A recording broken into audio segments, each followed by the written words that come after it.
welcome to the 2017 Wake Forest University Commencement. As a courtesy to others, please turn off all audible devices. To mark this joyous occasion, we ask that you remain seated for the student processional. Again, welcome.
for the faculty and platform party processional.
Let us pray.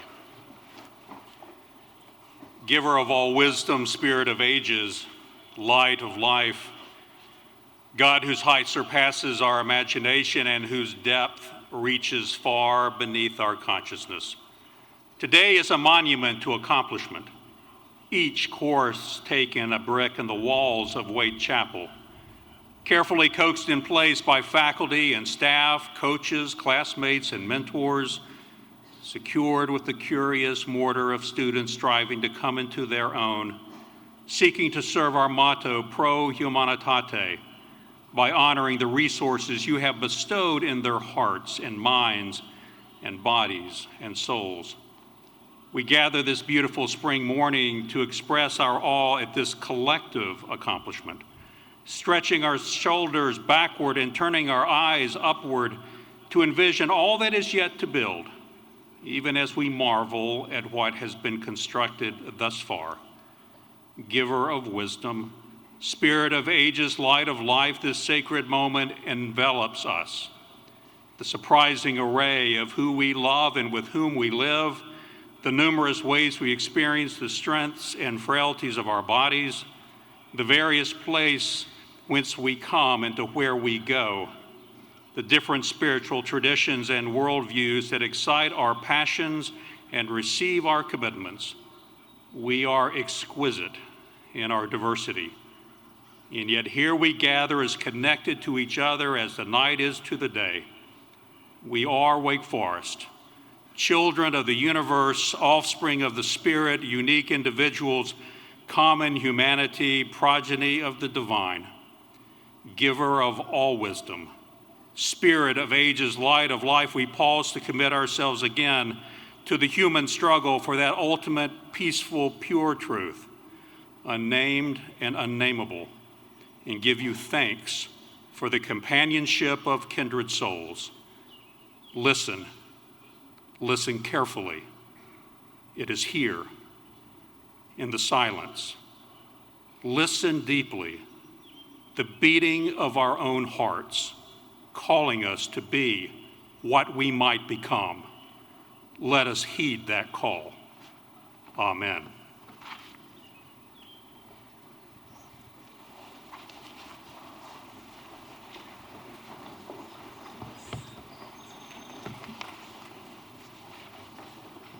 Good morning. On behalf of the trustees, the officers, the deans, the faculty, and staff, it is my pleasure to welcome you to the 2017 University Commencement Exercises of Wake Forest University. This is a day of joy and celebration in which we confer degrees upon deserving students who have completed their academic studies and now move to the alumni ranks. And upon those, we honor with degrees for their accomplishment, service, and values. We also honor the service of faculty who are moving to the emeritized status. Commencement is the central event in the academic life of a university. Today, we honor the undergraduate, graduate, and professional students of the class of 2017 from Wake Forest College, the Graduate School of Arts and Sciences, the School of Business, the School of Divinity, the School of Law, and the School of Medicine.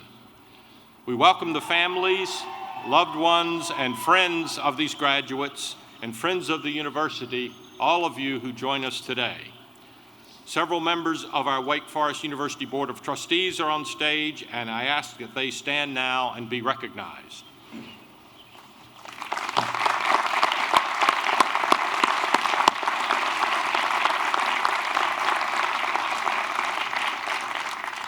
It is no accident that we use the term commencement to acknowledge this milestone. It is as much a beginning as an ending. Graduates will start new lives with new perspective because of the experiences they have shared here. They also enter a new phase of their connection to this place.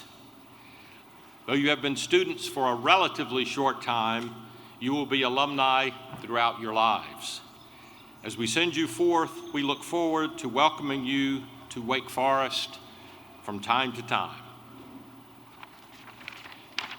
I want to make a few comments this morning on the theme of eye contact. In 1943, the Saturday Evening Post published in successive issues 4 paintings from the artist Norman Rockwell. The paintings drew from Franklin Roosevelt's 1941 Four Freedoms speech, depicting core democratic values in the face of Nazi tyranny: freedom of speech, freedom of religion, freedom from want, and freedom from fear. I think the most striking of these paintings is freedom of speech.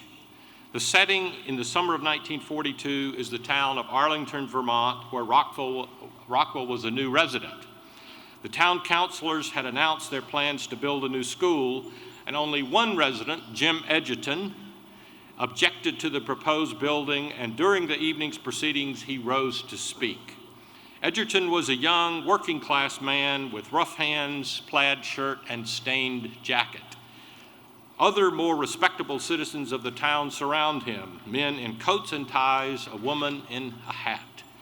But there we see Jim Edgerton rising to speak his opposition, standing tall, his mouth open, his eyes shining. Transfixed, he speaks his mind, unafraid. The journalist Bob Greene recently commented that the power of this painting is in the eyes, his eyes and the eyes of the audience. Their eyes are focused upward toward him, almost in reverence. They have given even this dissenter their rapt attention. My theme today is eye contact. Only when we look each other in the eye can we begin to solve our problems. Augustine said that eyes are windows to the soul, and Descartes argued that there is no passion that some expression of the eye does not reveal. When someone's mood is upbeat, we might note that they look bright-eyed or have a twinkle in their eye. When discouraged, that they have a mournful gaze or downcast eyes. All of us have seen eyes ablaze with anger, or eyes that look up in reverence, or eyes that are wide with fear. Eyes, in many ways, are mirrors of what is going on inside. Eyes also can be deeply personal. Have any of you ever had a special connection that began with the eyes? That happened to Julie and to me in college. I'd worked at a youth program in Chicago after my junior year, and I was describing it to a couple of dozen students. As I was speaking, my eyes caught those of another student, Julie Gregg, and somehow that gaze awakened something in both of us. Afterwards, we sought each other out, and that began what has become a wonderfully rich and lifelong relationship. Eye contact is the main way we relate to people and learn empathy. It is true that some people, for physical or psychological reasons, cannot use eye contact to communicate, and that for others there are cultural constraints about certain kinds of eye contact. Yet for most of us, it's essential.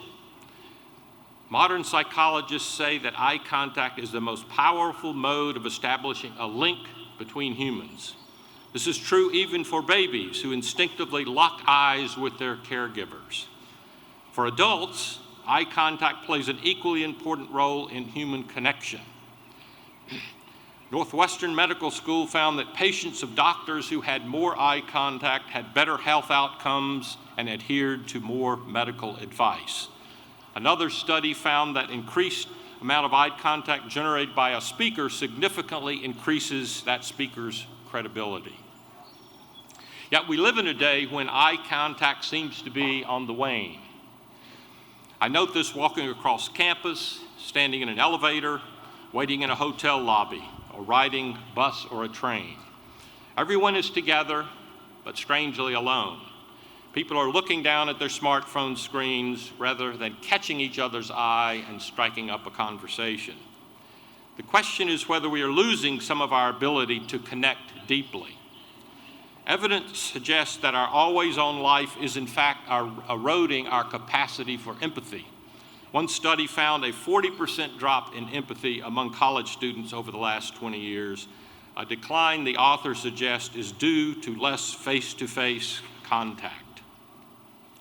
Our friendships and even our sense of identity is becoming virtual rather than actual. We tweet, Facebook, and Snapchat with more people than ever, but what does that mean? As Stephen Colbert asked, don't all those little tweets, those little sips of online connection add up to one big gulp of real conversation? Evidence suggests not. Face-to-face relationships are different. They are full, rich, and demanding. They require caring. I must go beyond myself to take interest in a friend, to look him or her in the eye, explore what is there. In conversation, we are called upon to see another's point of view. All of this applies to the deeply polarized age in which we live. It is easy to condemn or ridicule someone you have never met. It is easy to belittle someone if you don't see them. Wake Forest has long been a face-to-face place. As you leave this campus and pursue a wonderful array of opportunities, I challenge you to lift your eyes, to engage your fellow employees, your fellow graduate students, your professors, your clients, your colleagues, and most importantly, your friends. Do not take for granted the importance of deep human conversation. By emphasizing eye contact, I'm advocating strong interpersonal relationships, that in a fast-paced and increasingly impersonal world. We need eye-connected communities at work, in churches, synagogues, and mosques, and in the civic arena. That is the only way that people can bridge real differences. Eye contact and the mutual respect and trust it can bring promises that at least on some issues, people of goodwill might learn to see eye to eye. Thank you.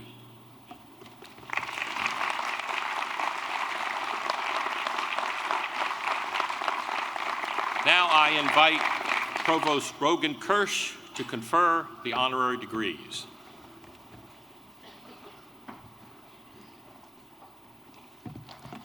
Thank you, President Hatch.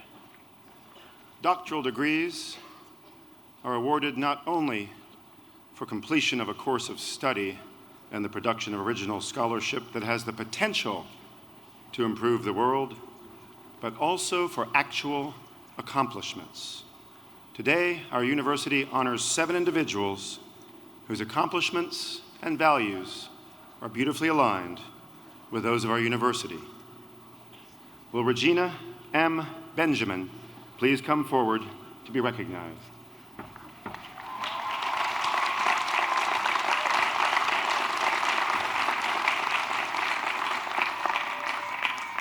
In 2009, Dr. Regina M. Benjamin achieved national prominence when she was appointed the United States' 18th Surgeon General by President Barack Obama as America's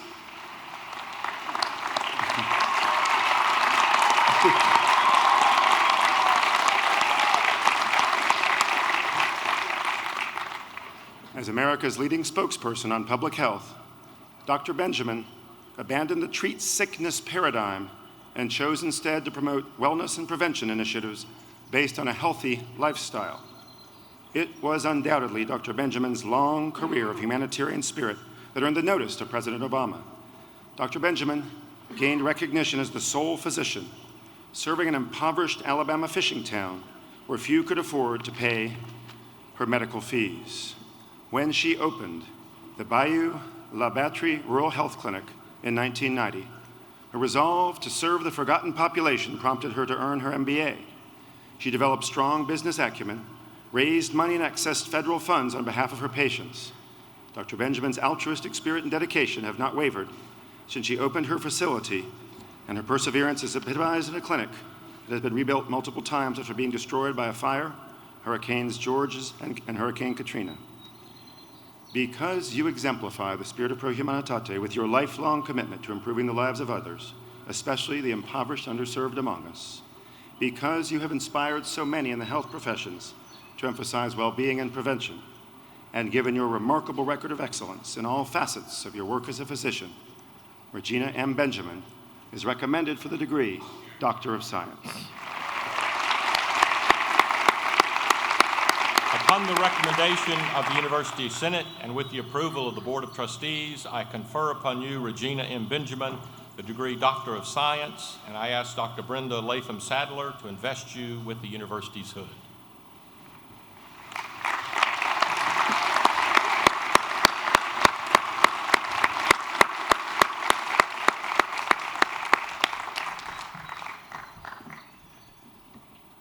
Will Anil Rai Gupta please come forward to be recognized?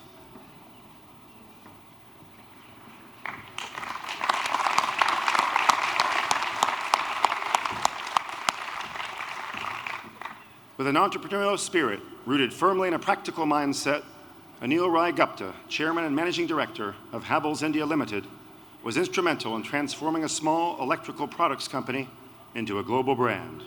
Mr. Gupta's leadership in modernizing plants, dramatically increasing product lines, and eventually acquiring Sylvania refashioned Havells as an innovative enterprise that distributes products in over 60 countries.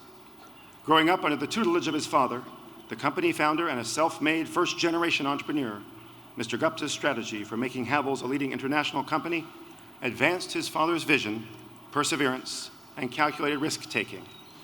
In 1992, after earning his MBA from Wake Forest University, Mr. Gupta joined Havells and spearheaded the company's global expansion efforts with enormous success.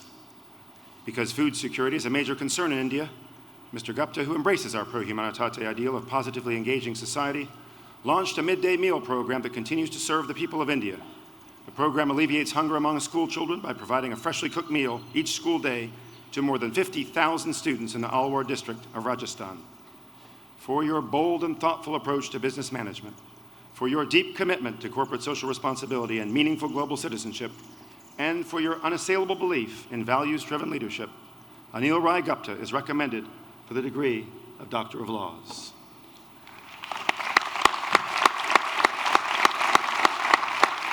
Upon the recommendation of the University Senate, and with the approval of the Board of Trustees, I confer upon you, Anil Rai Gupta, the degree Doctor of Laws, and I ask Dean Iakovu to invest you with the university's hood.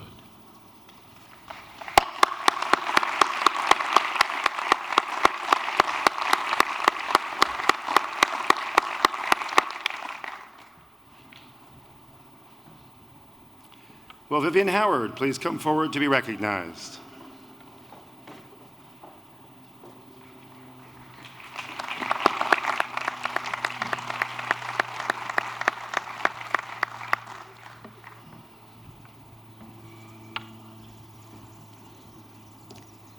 Vivian Howard, famed television host and owner of 2 restaurants in Kinston, North Carolina, is an exceptional chef, storyteller, culinary writer, entrepreneur, and food show personality who blends her gifts beautifully to create the ideal recipe for a life well lived. After spending many years far from her rural North Carolina roots, Ms. Howard returned to Eastern North Carolina to open a restaurant and rediscovered a culinary treasure in the traditional food of the region and its people. Her restaurant, Chef and the Farmer, earned national accolades and prompted Ms. Howard to launch A Chef's Life, an award-winning documentary-style show that combines food and storytelling. Her unofficial co-host of the series is the town of Kinston itself, featured in the voices of Lenore County growers and farmers, as each episode traces the journey of a single Southern staple from farm to table. Ms. Howard's show, together with her restaurants and best-selling cookbook, have buoyed the region's economy and created a sense of hometown pride and community that once thrived on tobacco and textiles. For your fearless entrepreneurial spirit that revived the morale and economy of a struggling community, for your uncanny talent for uncovering character through cuisine, and for your realization that our national love for food can be used to bridge the cultural gap between rural and urban America, Vivian Howard is recommended for the degree Doctor of Letters.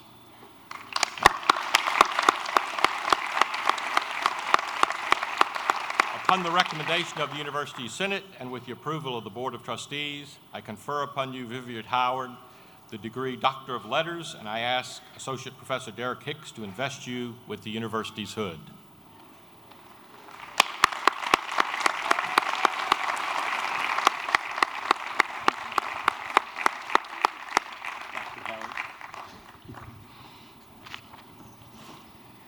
Will John Ellis Meacham please come forward to be recognized?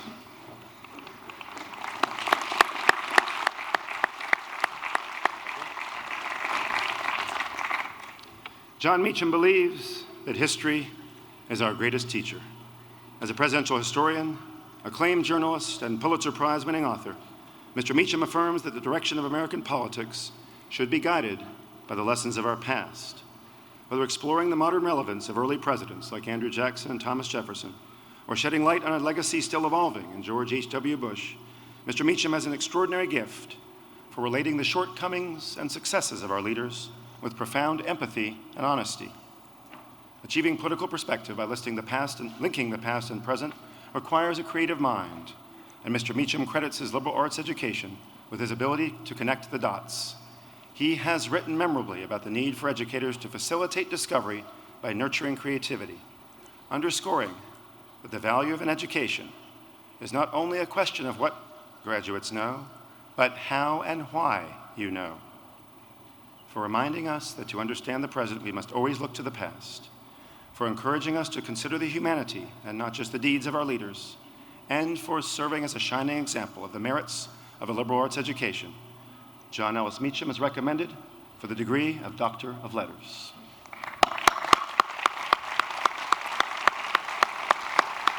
Upon the recommendation of the University Senate and with the approval of the Board of Trustees, I confer upon you, John Ellis Meacham, the degree Doctor of Laws, and I ask Dean Michelle Gillespie to invest you with the university's hood.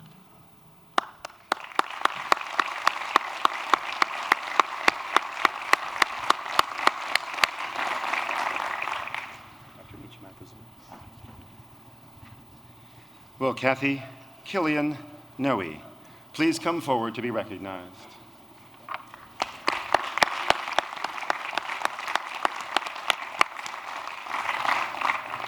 Kathy Killian Noe, founder of Seattle's Recovery Cafe and co-founder of Samaritan Inns in Washington, D.C., has dedicated her life to engagement with the marginalized of society, creating a welcoming environment that empowers those traumatized by homelessness, addiction, and mental health challenges. Reverend Noe's community-centered work is based on an abiding faith that we human beings have an indelible connection to one another, and that our oneness is our strength as a society. For Reverend Noe, community values were integral to her formative life, from the closely knit Southern Baptist congregation of her minister father to the pro-humanitarian culture she experienced as a student here at Wake Forest. With Recovery Cafe, Reverend Noe created a distinctive new community model for sustainable recovery and has launched 5 more cafes in Washington State and California. As her concept of serving others through peer support and genuine hospitality gains momentum across the country, countless more people are benefiting from her vision. Her approach allows us to engage one another honestly, form relationships across difference, and examine inner narratives that perpetuate injustice. For your commitment to bridge what you call the wretched divide between those who have a chance to fulfill their potential and those who are never afforded that opportunity, for helping literally thousands of individuals through recovery programs and indirectly assisting countless others, and for reminding us that our collective efforts can be enduringly transformative, Kathy Killian Noe is recommended for the degree of Doctor of Divinity.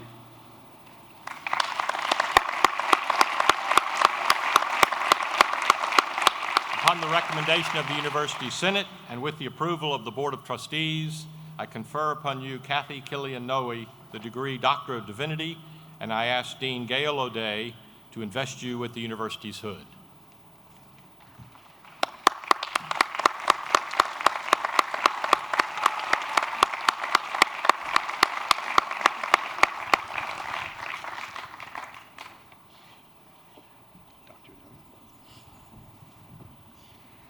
Will John Edward Sexton please come forward to be recognized?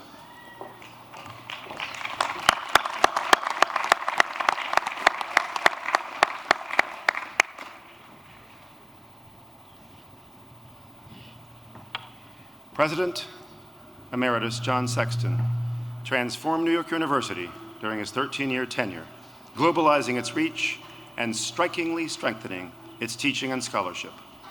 After Dr. Sexton assumed the helm, applications doubled, international prominence grew dramatically, and NYU became firmly cemented in the upper echelon of higher learning. Rarely has one individual been so singularly responsible for the physical and intellectual metamorphosis of a major academic institution. The renaissance of NYU was largely shaped by Dr. Sexton's vision of the university as a global network. The school continues to expand its footprint in Lower Manhattan and now has academic centers on 6 continents with full-fledged campuses in Abu Dhabi and Shanghai.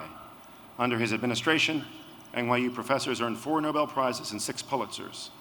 With a student body that has grown increasingly diverse, 5 students have been honored with Rhodes Scholarships, and more than a dozen more at the NYU Abu Dhabi and Shanghai campuses have won the same.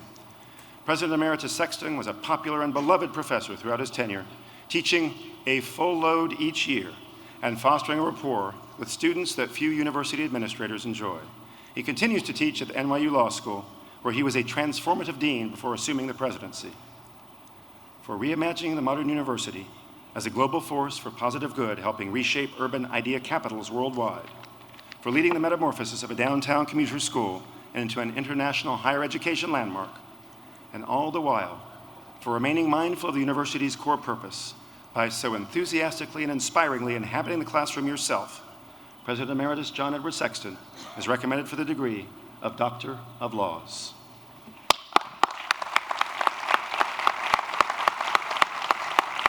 Upon the recommendation of the University Senate and with the approval of the Board of Trustees, I confer upon you, John Edward Sexton, the degree Doctor of Laws, and I ask Sarah Saint from this year's law school class and Dean Suzanne Reynolds to invest you with the university's hood.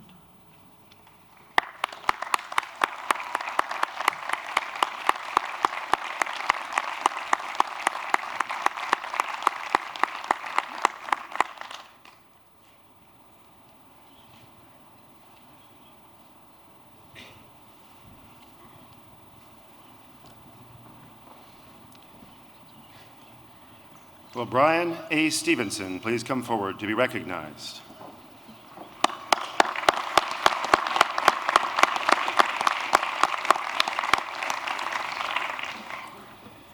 Brian Stevenson, a nationally acclaimed public policy lawyer who advocates in path-breaking ways for the country's unfairly incarcerated, has sought to repair our country's justice system by ending a pattern of treatment based on economic and racial inequality. His campaigns for social justice and human rights have been a spur to acknowledge the all too durable effects of our nation's history of slavery and racial segregation. When Mr. Stevenson founded the Equal Justice Initiative as a young Harvard-educated lawyer in Montgomery, Alabama, his fundamental goal was to undo wrongful or excessive punishment in our criminal court system. His organization has spared more than 125 offenders from execution. His work exonerating death row inmates has fueled a national conversation about the ethics of capital punishment, an ideological debate manifested in programs like Wake Forest Law School's Innocence and Justice Clinic. For your tireless efforts to combat the devastating effects of poverty and racial discrimination in our criminal justice system, for your commitment to ending the legacy of racial violence and inequities by shedding light on their national beginnings, and for your unwavering faith that this country and this world are indeed redeemable, Brian A. Stevenson is recommended for the degree of Doctor of Laws.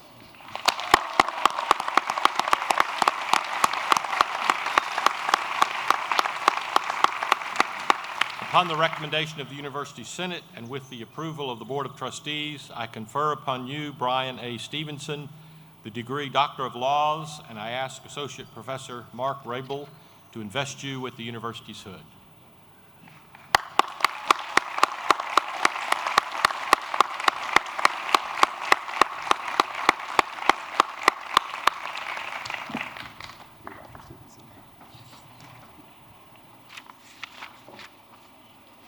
John Meacham is an acclaimed journalist and Pulitzer Prize-winning author who examines contemporary events through a historical lens.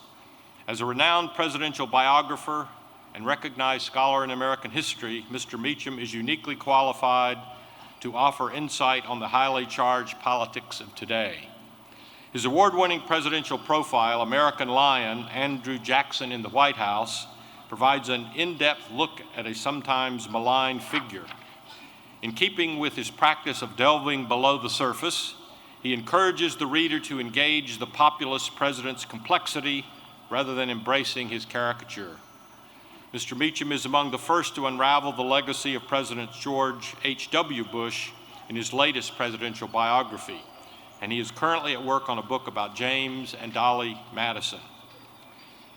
Mr. Meacham is a distinguished visiting professor at Vanderbilt University and at the University of the South, University of the South in Sewanee, his alma mater. He was an executive editor at Random House, editor-in-chief of Newsweek, and contributing editor at Time magazine. Throughout his career as writer and editor, Mr. Meacham has demonstrated a profound aptitude for using the past to inform the present. Please join me in welcoming Mr. John Meacham.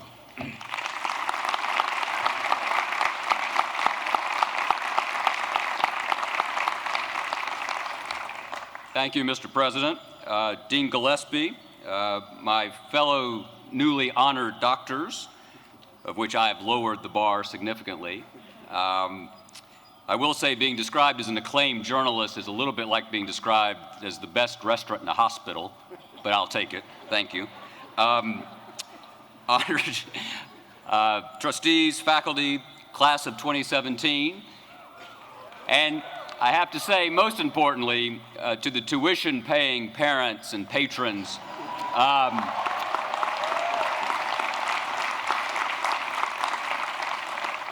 as we say in my tradition, well done, thou good and faithful servant. I am a graduate, as the president said, of the University of the South in Sewanee, Tennessee. Thank you. There may be one or two of you who don't know it well, so I think you have to understand it as a combination of Downton Abbey and Deliverance put together. The development office hates it when I say that, so I say it a lot. I am honored to be here today. I'm very grateful to be able to spend a few minutes with you on this glorious morning.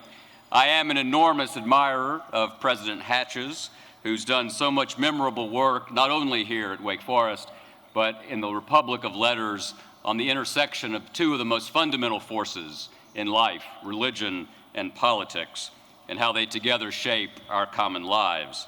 You're fortunate indeed to have him as your president.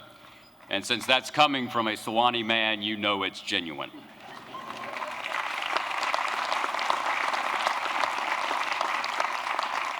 I will say quickly, when I was listening to Provost Kirsch reading those nice words about me, and I was tempted to think, well, yeah, I think that's right.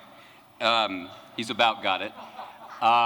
My mind went back quickly to a moment, it's been about 8 years ago. I was on the Washington Mall at the National Book Festival, and I was on my way to give my talk about Andrew Jackson, and a woman ran up to me, which doesn't happen enough as a basic rule. It had actually never happened before, and there was no eye contact, sir. And I was sort of waiting for a little more of that story about Mrs. Hatch, too, weren't y'all? I mean, Mr. President. What happened next? That's a microaggression, I apologize.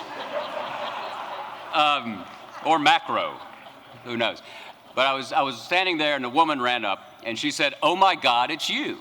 And I said, "Well, yes, you know. Existentially speaking, that's hard to argue with. You gotta love an audience where you can use existential as an adverb. Well done. That's a liberal education. That's what y'all just paid for." And she said, "Will you wait right here? I want you to sign your new book." And I said, "Well, yes, ma'am." And I was standing there thinking, life is really exactly as it should be. Women are running up to me, they're recognizing me, they want me to sign a book, and I was thinking that everything was really clicking. Swear to God, she brought back John Grisham's latest novel.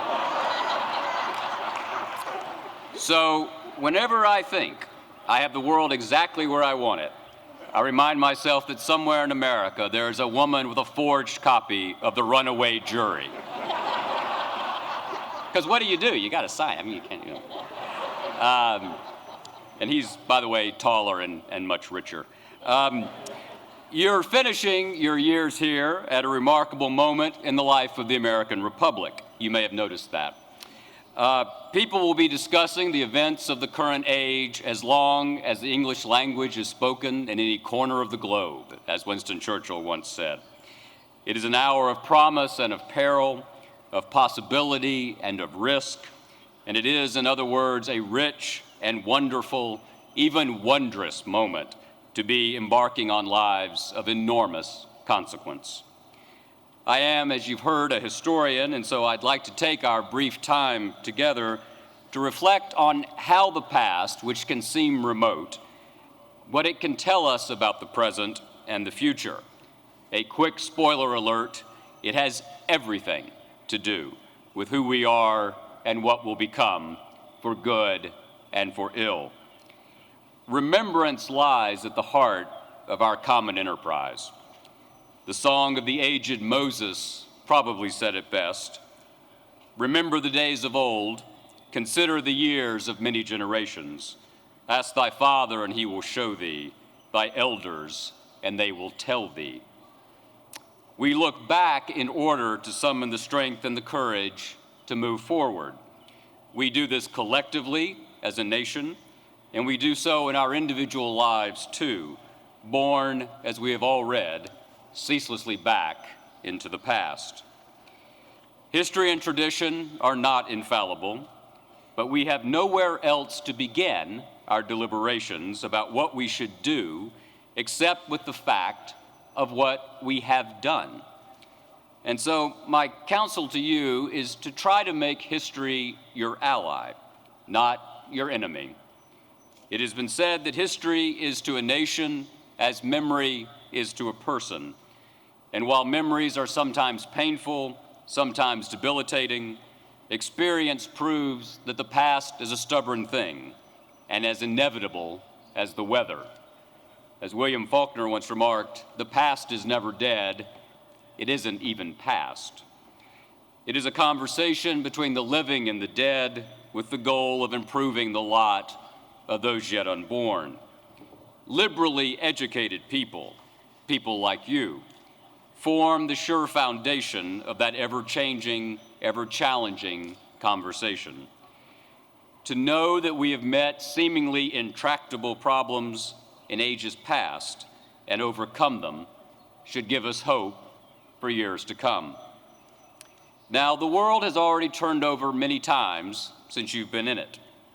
Many of you were born in the middle of the 1990s, which, come to think of it, means that I have shoes older than some of you. It was the third year or so of the first term of President Bill Clinton. In those days, the Dow Jones average was about 5,000. A gallon of gas cost $1.15. Mark Zuckerberg turned 11. New television shows included Star Trek Voyager and CNBC's Squawk Box, which if you don't watch now, you soon will. This was the year that gave us the movies Braveheart, Toy Story, The Usual Suspects, Die Hard with a Vengeance, Grumpier Old Men, and a classic, you all remember it, Mighty Morphin Power Rangers, the movie. The O.J. Simpson trial took over daytime television the same year. You were just about to begin elementary school when terror struck us out of a bright blue sky on Tuesday, September 11th, 2001. And for well over half your lifetimes, a remarkable thing to contemplate, the United States of America has been at war, something that can be said only of the very first generation of Americans in the late 18th century. You were in middle school when the first African American became the President of the United States. And you were students here at Wake Forest when the most unconventional major party candidate in American history won the highest office in the land. Where do you stand? George Herbert Walker Bush, confronted with moments like that, used to say, "Mark her down as undecided." Not gonna do it. The key to doing George Herbert Walker Bush, by the way, as Dana Carvey once said, is Mr. Rogers trying to be John Wayne, which works brilliantly. Yeah. You know what history feels like. You've already lived through a fair chunk of it. And you know, at least implicitly, that the only thing we know for certain is that the world is going to turn over again and again and again until what Faulkner called the last red and dying evening. Now, the great fact of America today is pervasive partisanship. Too many of us are given to reflexively reacting to whatever unfolds in the public square, not according to our reason, but to our ideological and even tribal predispositions. Now, I want to be very clear about this. Partisanship is not an intrinsically bad thing. The middle way is not always the right way. It's in the nature of things, in the nature of human beings, to hold fast to views and allegiances, to heroes and to creeds, to the exclusion of other views and other allegiances, and other heroes and other creeds.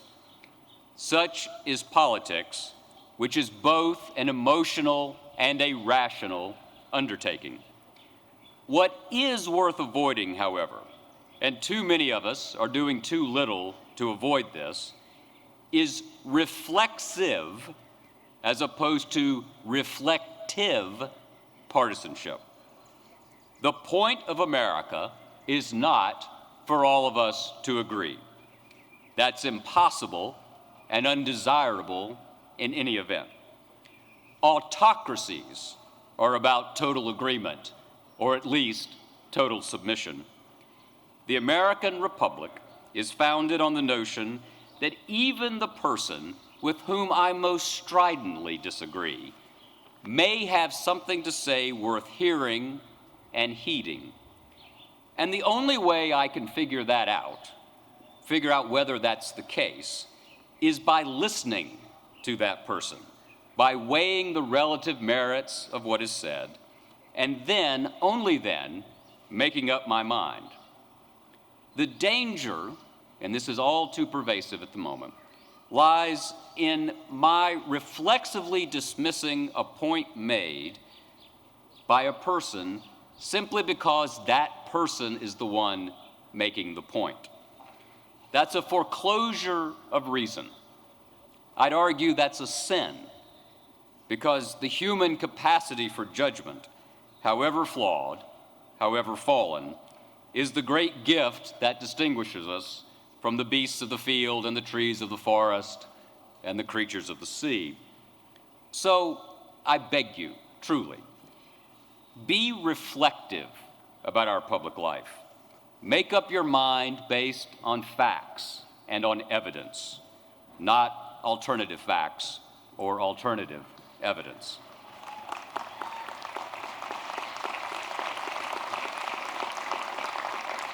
Be open to the very real possibility that you might be wrong from time to time, and that people whom you thought beyond redemption might be right. There's no shame in this. Foolish consistencies, as Emerson reminded us, are the hobgoblins of little minds. So be broad-minded and big-hearted and courageous. The shame only comes when we take refuge in unjustified certitude rather than a fearless openness of mind and of soul. And God knows we need more courageous minds and souls. If we're being honest with ourselves at all, we know that we are living in a time of division and of self-absorption. As the president pointed out, we stare at screens, we filter news to our ideological dispositions, we offer reflexive opinions without thought and with increasing fervor. And yet our common welfare depends not on what separates us, but on what unifies us. St. Augustine defined a nation as a multitude of rational beings united by the common objects of their love. The common objects of our love. So, nearly 250 years after the founding of the United States in Philadelphia summer, what do we love in common? The painful but unavoidable answer is not enough. Yet we have to find a way forward, and I think we'll do so, at least in my view, by consultation with the past. History, for all its complications, has the capacity to bring us together. For the story of the American journey is ultimately the story of obstacles overcome, crises resolved, and freedom expanded. We have always grown in strength the wider we've opened our arms, and the more we've opened our hearts. From Lexington and Concord to Lewis and Clark, from Fort Sumter to D-Day, from suffrage to Selma, we've sought to perfect our union. And the knowledge that Americans at home and abroad have struggled and sacrificed and fought for the good, opposing totalitarianism and seeking to expand the vision of human rights enshrined in Jefferson's immortal, if incomplete, declaration, can itself be a common object of our love. Curiosity, which has brought you this far, will serve you well in the farther reaches of your journey. You've already begun here to engage what Matthew Arnold called the best that's been thought and said in the world. From mathematics to Mozart, from political history to the basics of physics, and a liberal education like Wake Forest's offers us a way of knowing and of thinking. And the affairs of the world have never been as global in nature as they are today. Borders have not mattered so little since the first gazelle loped across the first savanna. You're leaving Wake Forest as citizens of the most powerful nation in the history of the world. That's not hyperbole, it's a fact. For more than 70 summers, since really August 1945, America has been greater than Rome ever was and greater than Britain. But, as we know, Earth's proud empires rise and fall. Such is the nature of the things of this world. The nation you're about to lead requires innovation and energy and creativity. And because of this place, because of what you've learned here, because of the friendships you've made, you are uniquely prepared to take up the responsibilities that await. So just a bit of sundry advice from my middle age to your youth. Be curious, be gracious, be hopeful. Love your neighbor, take naps outside on summer afternoons, read Jane Austen and Anthony Trollope, and as many detective stories as you can find. Go to the movies, subscribe to newspapers and magazines, vote in each and every election as often as need be. I am a Southerner, after all. Never be embarrassed to put your hand over your heart when a band strikes up the national anthem. Write thank you notes on real paper, the dead tree kind. You've seen it in the bookstore, probably. Books are those things that are like, never mind. Look up from those screens. Make eye contact. Technology contains multitudes, but virtual reality is just that. It's virtual.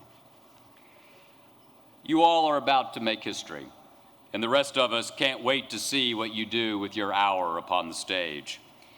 It'll be fantastic, and the stories you'll write in your lives and in the life of the nation and of the world will be stories not of fear but of hope, not of despair but of joy, not of shadow but of light. Brilliant, nourishing, transcendent light. That's America's story, and it will be yours too. Godspeed.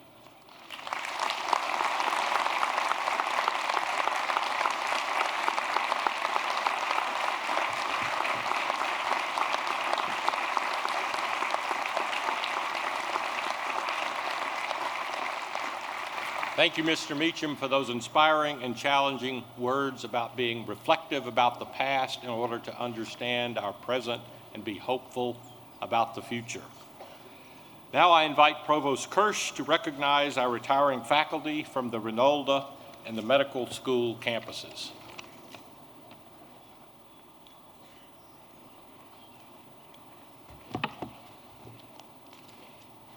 31 years ago, I sat where you do now, as I was awarded a Wake Forest Bachelor of Arts degree.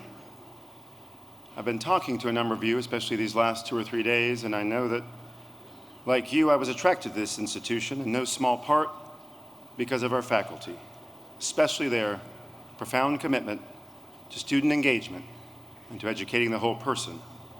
And again, I hear the stories of how many of you have had the same close connections with your Wake Forest teachers. Just as you graduates are about to begin a new phase of your life, so too will several members of our faculty. 17 of our beloved university faculty will retire at the end of this academic year. Each has served our university with distinction and commitment. I draw your attention to pages 5 through 7 of the university's commencement program, where the names and citations of all retiring faculty are listed. It's my privilege now to recognize those retiring faculty who were able to join us here today. From the Renolda campus, Charles R. Kennedy, Associate Professor of Management, 28 years of service to Wake Forest.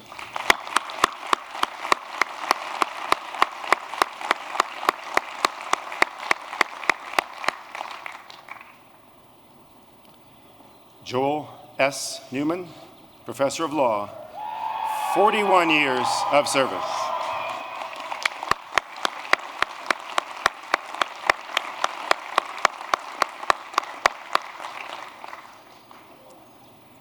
You law folks came ready to cheer. Richard T. Williams, Professor of Physics, 31 years of service.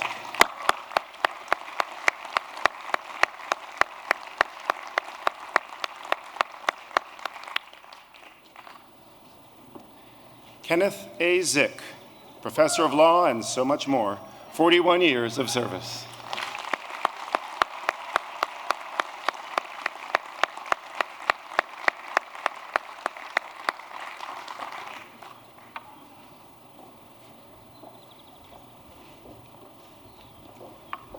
From our medical campus,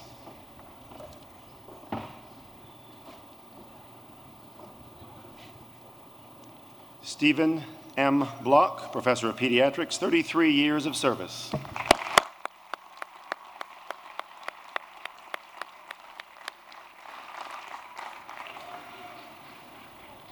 Stephen R. Childers, Professor of Physiology and Pharmacology, 25 years of service.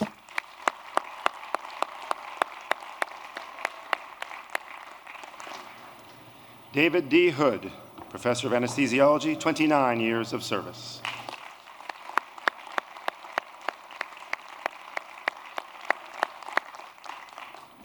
We wish all of our remarkable retiring faculty members well in the next stages of their journey, and we thank you each for your loyal and committed service to Wake Forest University. 2 members of our academic leadership team who have contributed mightily to our collective work will also be leaving the university in July. Lynn Sutton, would you please stand?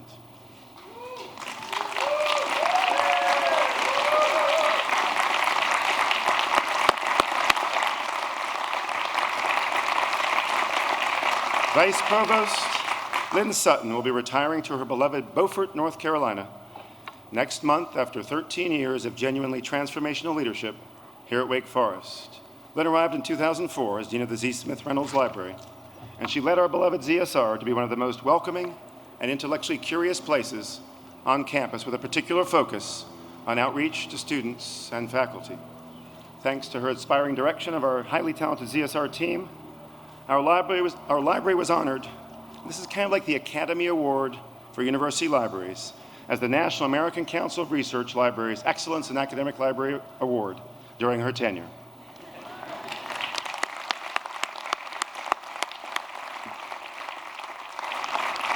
If I may add a personal note, I've been immeasurably grateful to work directly with Dr. Sutton, next door from her, for my 5 years here, including the past 3 as Vice Provost, where she has enlivened our office with her singular blend of creativity and conscience. Lynn's collaborative spirit, uncommon dedication, and an unerring good judgment have left an indelible mark on our campus. Her singular gift for friendship, honest feedback, and gentle collaborative guidance have left an indelible mark on this deeply appreciative provost.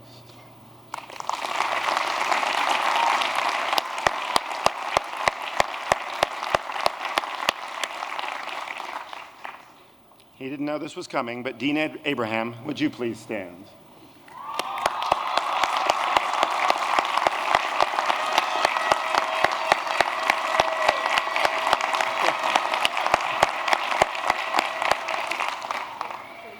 The med school brought the air horns. Dean Abraham has accepted a position as Dean and Chief Academic Officer of the University of Miami's Leonard M. Miller School of Medicine, effective July 1st. During his time with us, he has been a visionary dean of Wake Forest School of Medicine since 2011. He leaves a remarkable legacy of achievement for our school and for our medical center. Dean Abraham's faculty recruitment and retention efforts have helped to ensure that the School of Medicine faculty is among the nation's leaders across many fields. His deep commitment to professionalism, diversity, and inclusion has significantly strengthened our entire institution. Dean Abraham has simultaneously overseen multiple innovations in medical education and in our research programs, creating fertile ground for such developments as the Alzheimer's Disease Core Center. He was an essential animating force in Wake Forest's historic expansion into next-generation lab and teaching spaces in Wake Forest Innovation Quarter. He has also been a wonderful collaborative partner, willingly joining hands with the provost and fellow deans to advance our entire university. We will deeply miss Dean Abraham and his wonderful wife, Norma Mae Issacow, whose work in community engagement has left, and I say this of the two of them together, Wake Forest and Winston-Salem, a decidedly better place.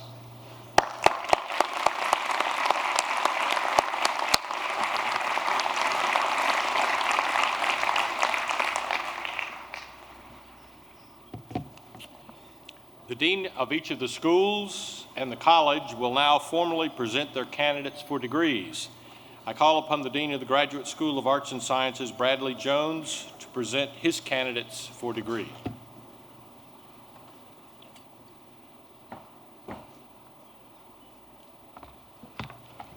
And now will the candidates for the degree Doctor of Philosophy please stand and make yourselves heard.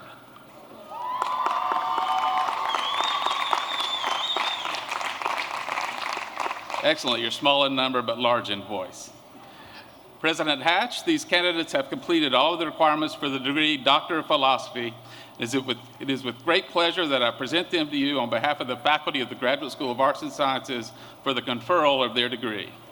Under the authority of the Board of Trustees and upon the recommendation of Dean Jones and the graduate faculty of the Graduate School of Arts and Sciences, I confer upon you the degree Doctor of Philosophy.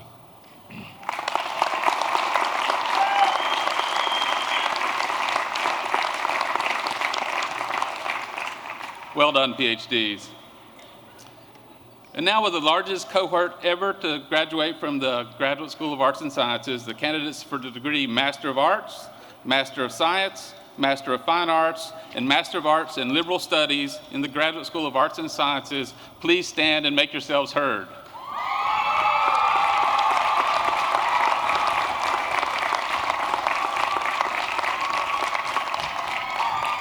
Wonderful.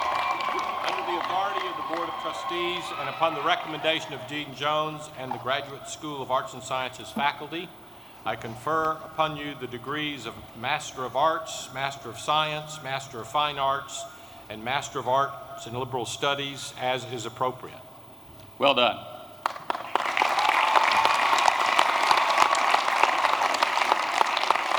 I call upon the Dean of the School of Law, Suzanne Reynolds, to present her candidates for degree. Thank you, President Hatch. Will the candidates for the degree Scientia Juridici Doctor please stand?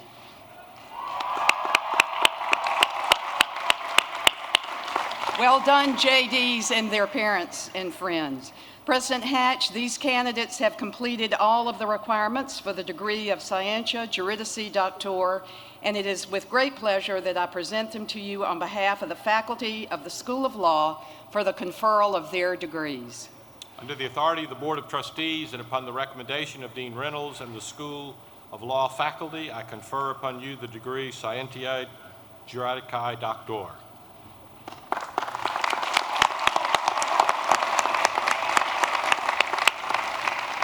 Will the candidates for the degree Master of Laws in American Law please stand?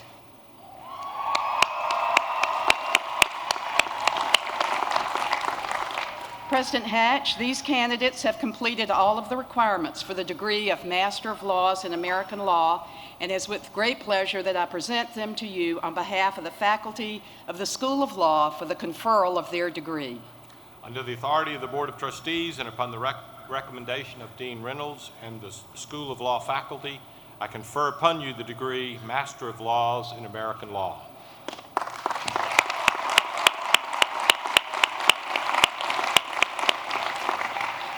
Will the candidates for the degree Juris Doctor please stand?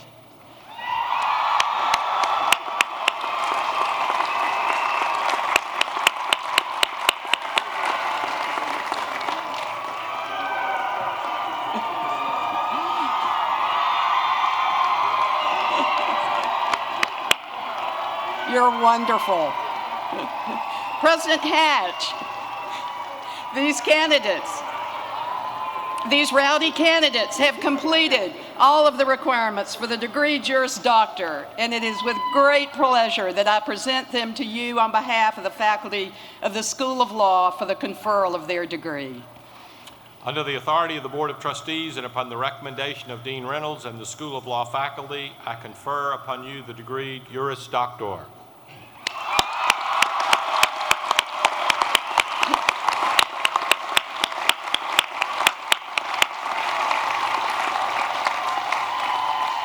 You have to save a little. Will the candidates for the degree Master of Studies in Law please stand?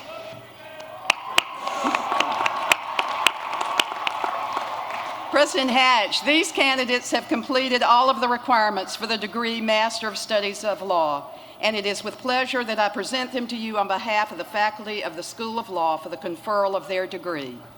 Under the authority of the Board of Trustees and upon the recommendation of Dean Reynolds and the School of Law faculty, I confer upon you the degree Master of Studies in Law.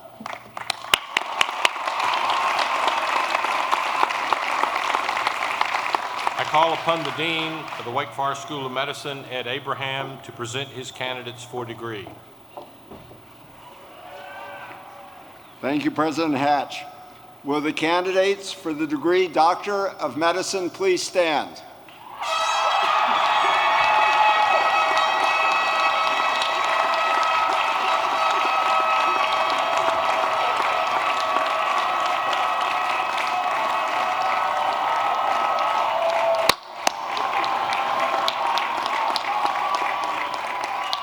The acoustically enhanced candidates for Doctor of Medicine. President Hatch, these candidates have completed all of the requirements for the degree Doctor of Medicine, and it is with pleasure that I present them to you on behalf of the faculty of the School of Medicine for the conferral of their degree. Under the authority of the Board of Trustees and upon the recommendation of Dean Abraham and the faculty of the School of Medicine, I confer upon you the degree Doctor of Medicine.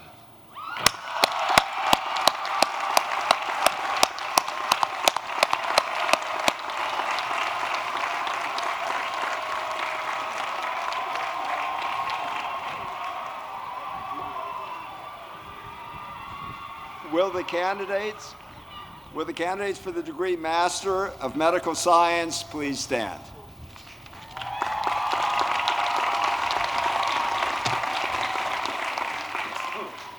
President Hatch, these candidates have completed all of the requirements for the degree Master of Medical Science, and it is with pleasure that I present them to you on behalf of the faculty of the School of Medicine for the conferral of their degree. Under the authority of the Board of Trustees and upon the recommendation of Dean Abraham and the faculty of the School of Medicine, I confer upon you the degree Master of Medical Science.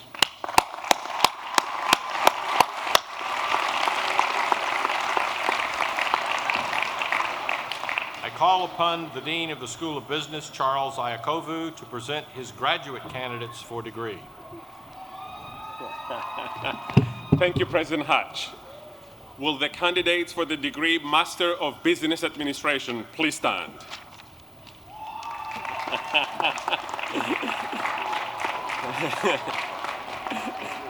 President Hatch, these candidates have completed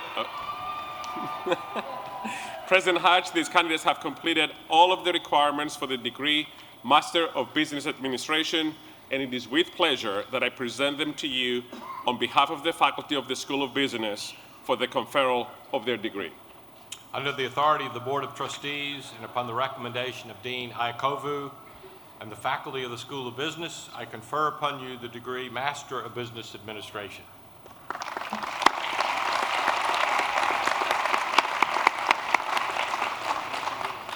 Will the candidates for the degree Master of Science in Accountancy please stand?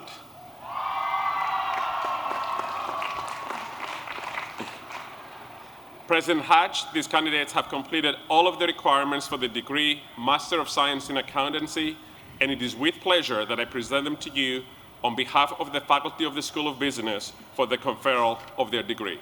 Under the authority of the Board of Trustees and upon the recommendation of Dean Iakovu and the faculty of the School of Business, I confer upon you the degree Master of Science in Accountancy.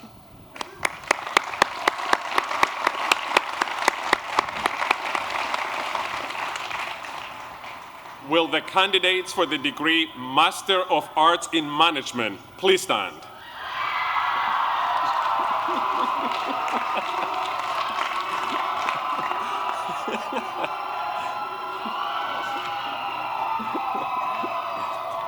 President Hatch. We're going to have to wait for that.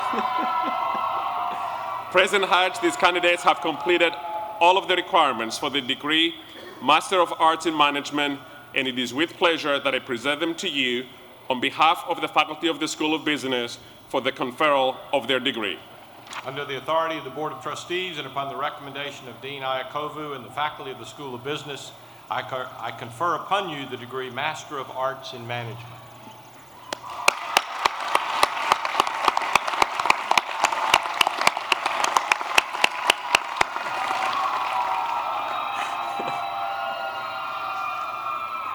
Will the candidates for the degree Master of Science in Business Analytics please stand?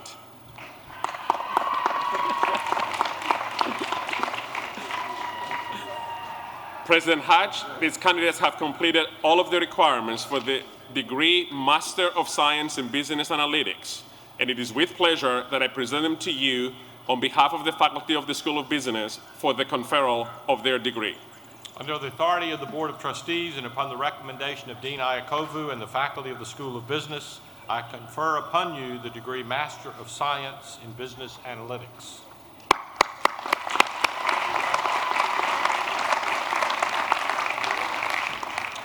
I call upon Gail O'Day, Dean of the School of Divinity, to present her candidates for degree. Will the candidates for the degree Master of Divinity please stand?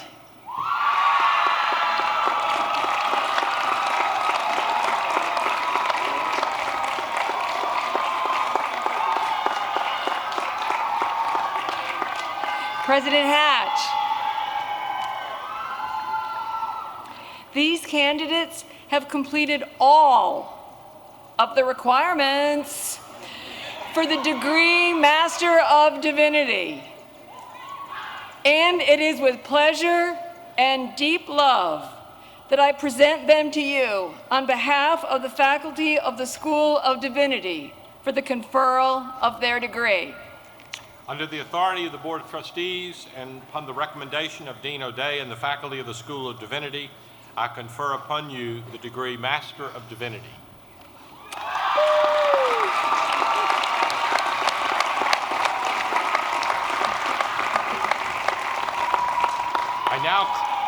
I now call upon the Dean of Wake Forest College, Michelle Gillespie, to present her candidates for bachelor degrees.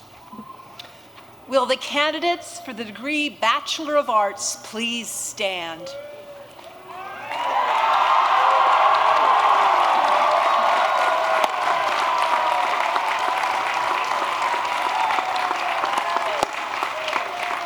President Hatch, these candidates have completed the requirements for the degree Bachelor of Arts, and it is with great pleasure that I present them to you on behalf of the faculty of Wake Forest College for the conferral of their degrees. Under the authority of the Board of Trustees and upon the recommendation of Dean Gillespie and the faculty of Wake Forest College, I confer upon you the degree Bachelor of Arts.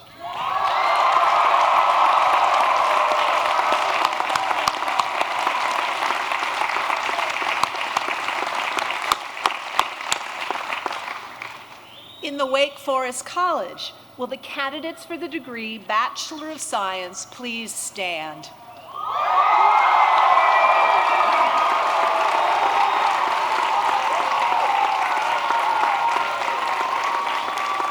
President Hatch, these candidates have completed the requirements for the degree Bachelor of Science, and it is with great pleasure that I present them to you on behalf of the faculty of Wake Forest College for the conferral of their degrees.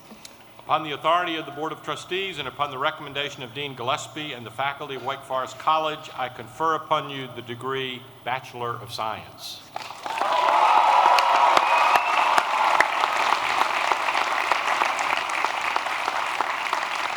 I call upon the Dean of the School of Business, Charles Iacovu, to present his candidates for the bachelor degree. Thank you, President Hatch. Will the candidates for the degree Bachelor of Science in the School of Business please stand?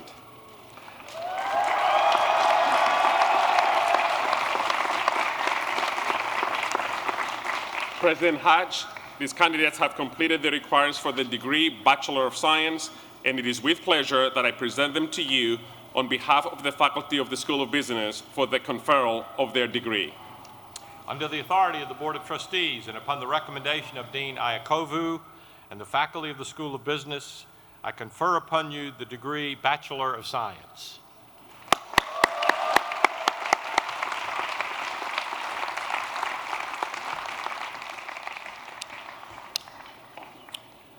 Would all the graduates please stand? I present to you the Wake Forest University graduating class of 2017.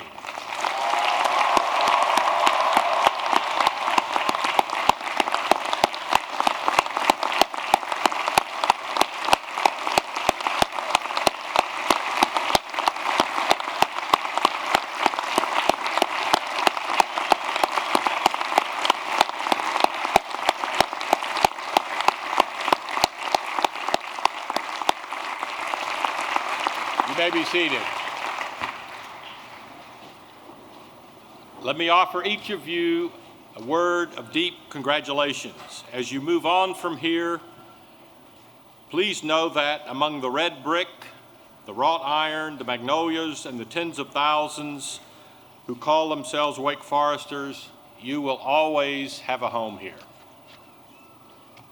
I now call upon Lieutenant Colonel Melissa Ringheisen for the ROTC commissioning.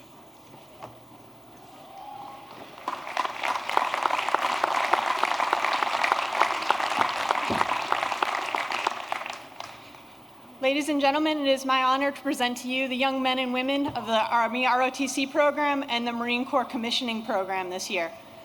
These young men and women, as was already mentioned, have lived most of their life in a nation at war and have signed up to go forward and serve their country as officers in the United States Army and the Marine Corps.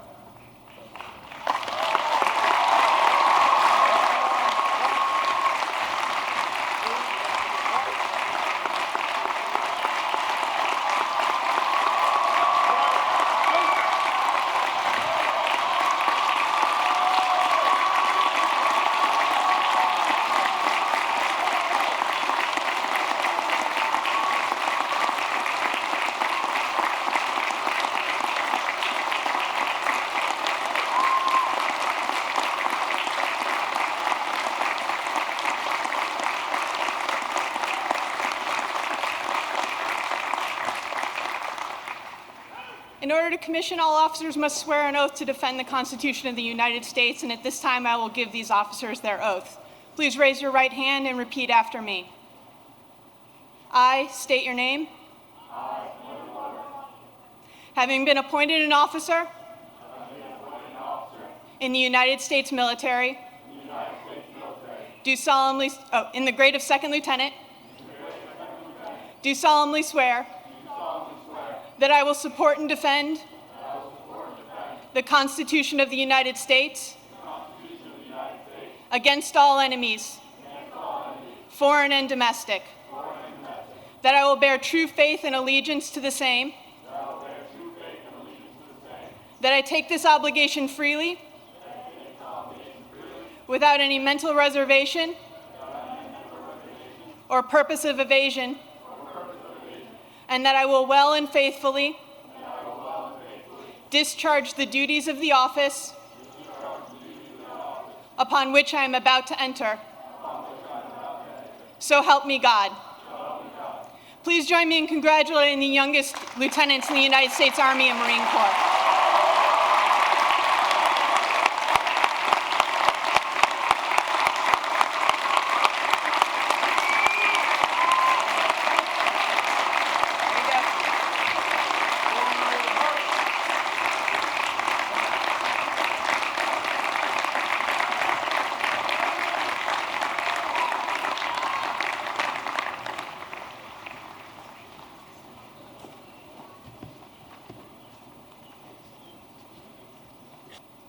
As this ceremony ends after we sing the alma mater, the faculty marshals will lead all the graduates in the professional schools and our graduate school to their individual ceremonies and receptions at other campus locations, as listed in the commencement program.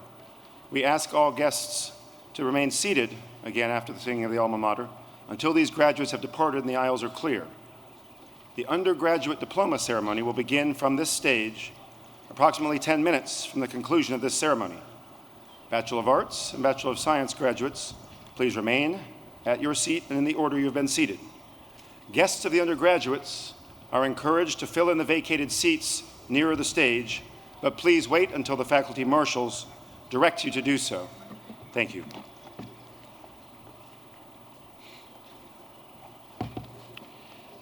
The 2017 University Commencement Ceremony will now conclude with the benediction led by Reverend K. Monet Rice Jallow, Associate University Chaplain, followed by the singing of the alma mater led by members of our music faculty. Please rise for the benediction and remain standing for the alma mater to follow.